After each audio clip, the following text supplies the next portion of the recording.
Kaya pala ba na sa ABS-CBN si John Lloyd Cruz? Sinadyang wasakin ang karir noon para galitin ng ABS-CBN. Naging usap-usapan muli sa social media ang say ng aktor na si John Lloyd Cruz na natatanggap lamang ng showbiz comeback kapag under ABS-CBN ang gagawin na proyekto. Ngunit paano nga naman mangyayari yon gayong bad record daw ang aktor nang umalis ito sa bakuran ng kapamilya? Ang kwento, umalis noon si John Lloyd Cruz kung papuntang Europe dahil sa dadaluhan niyang kasal ng kanyang kaibigan.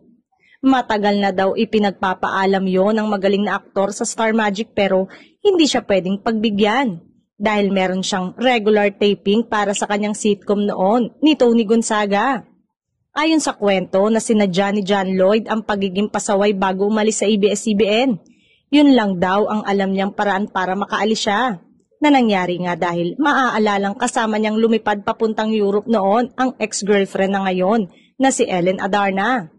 Naglabas pa ng opisyal na pahayag ang ABS-CBN na pansamantala lang magpapahinga sa pag-arte ang aktor.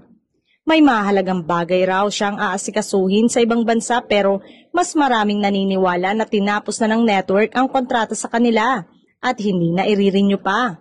Nakapanghihinayang na karir, dekada ang pinagsakripisyuhan ng aktor para marating niya ang ganong estado. Hindi naman siya naglaro lang.